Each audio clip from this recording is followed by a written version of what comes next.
Today I'm creating a magical wolf painting for the Animal Artists Collective.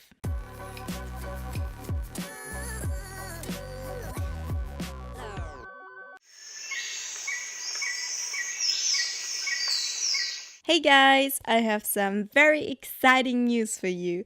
I'm now an official member of the Animal Artists Collective. Yay! If you don't know that already, the AAC is a group of artists who create an art piece related to a certain theme every other month. We all paint animals or create artwork with animals that fit this theme, and this time the theme is the poles. So you'll see a lot of different animals that live there. At least 50% of the proceeds from selling these pieces go to animal conservation. I decided to go with World Wild Fund again this month. So if you really like this picture, consider buying it because it's for a really good cause.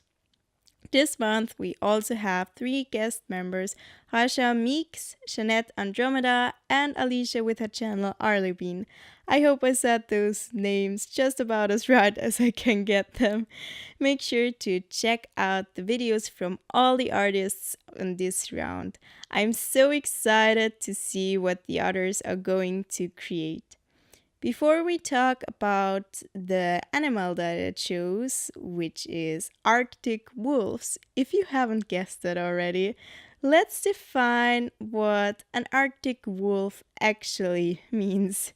Because even though they are called Arctic or polar wolves, they don't exactly live on the North Pole. At least if you define Antarctica as the fictional continent that's made of ice and doesn't have any ground underneath. But depending on the definition, there's more to the so called poles. They can also include land with a very cold climate where almost no humans live and only few adapted species live. And this land has to be close to the poles, I guess, because otherwise we would have a lot of poles. So even though Arctic wolves live mainly in Alaska and next to our mentioned fictional continent, they are Arctic in my definition. They have huge territories and live in packs of up to 20 wolves depending on how much food they can get in their area. When it comes to food, Arctic wolves are special because they can store way more fat than other wolf species. That means that they are prepared if they don't have a lot of food over a certain amount of time. They have also adapted to the cool climate in other ways. To make it easier for them to walk on snow and ice, their paws are actually padded. It's like they are wearing some cool snowshoes. Unlike the wolf you can see on my painting, they have smaller ears than other wolves. That way they don't lose too much heat through their ears. The reason why my wolf has bigger ears is because on my main reference picture I actually had a different wolf species. So let's just pretend like this 100% looks like an Arctic wolf. I'm going to talk more about my reference pictures later. Back to their amazingly adapted body. They have 2 coats of fur. The inner layer is very thick and probably very fluffy because it's there to keep them warm.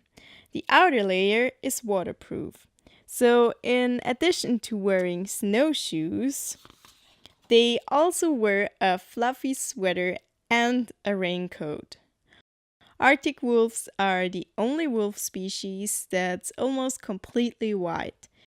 Their sizes vary a lot depending on where they live, but they are generally smaller than other wolves. I'm not going to bore you with numbers here because I'm pretty sure that they are hard to remember anyways. So let's just sum up that they live in an extremely cold climate and they are definitely prepared for that. But still, their numbers in colder climates as Greenland and Canada are drastically low due to the lack of food. So their prey isn't actually as adapted as they are, I guess. That brings us to our next topic. Generally, they will eat caribou and musk. Please tell me how to pronounce the word muskoxen. I really don't know how to pronounce that.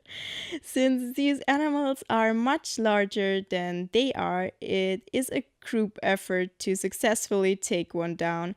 Arctic wolves have very sharp teeth and powerful jaws. They are able to rip into the flesh and crunch the bones of the animals they capture. As someone who doesn't eat meat, I'm kind of cringing here. But hey, that's nature. So you go, wolves, and have some delicious bones and stuff. They know that it may be a while before their next meal, so they will consume all they possibly can when it is readily available to them. Because the cold acts like a fridge, a large animal that they kill may offer enough food for the entire pack for several days. There are other times, though, when they must go for weeks without much food at all. It may also be necessary for them to move according to the movements of their prey. Like other wolf species, only the alpha male and the beta female are allowed to mate. Because of that, younger wolves often create their own packs after just about 2 years. When the females are pregnant, they start looking for a suitable place to give birth. They will often dig into the snow and make a den or look for a cave. Then they will give birth to up about 12 pups. Imagine raising 12 kids at a time. They don't really have any natural enemies or predators to be afraid of. It happens very rarely that a pup gets eaten by other animals, and sometimes pack can have battles with each other. But other than that, they can live long and happy lives as long as they have enough food. I will link the source to all that wisdom that I just shared with you in the description box below. Let's talk about my picture here and the reason why I chose this composition. I've been following a photographer called Ronja on her page Naoko Photography for a while now. She's been doing amazing pictures with people and all kinds of animals, and I really wanted to paint some of those. So I asked her if I could use them as references, and she agreed. I will link her Facebook page down below as well. It's a German page, and I don't know if she has English translations, but take a look at her pictures because they are stunning on their own. So I found two pictures with wolves that I really loved. And of course, I couldn't decide which one I should use. That's when I came up with this idea of a double exposure picture, and this idea was born. I really wanted to convey a magical feeling here with the galaxy background and the moon. It may be a little too much for some people, but I really like it. It reminds me of the art that comes with astrology stuff and tarot cards and horoscopes and things like that. I don't believe in those things, but I think that art can definitely have a magical aspect. And you might also have noticed that I really love galaxies at the moment.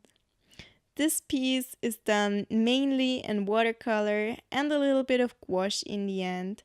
I also used a white gel pen for the stars and some highlights. I did the line art with a brown pencil because I didn't want it to be too harsh for the piece. I really like the soft look that it has because of it. I think with a black line art, it wouldn't have looked as great as it does now. So overall, I'm really happy with this piece. Again, if you really like this painting, I will link my Etsy shop down below, and please consider buying it because it's for a good cause. And also check out all the other videos. I really hope that you liked this video, and if you did so, please give it a thumbs up and subscribe to my channel. I'll see you on Saturday. So until then, goodbye.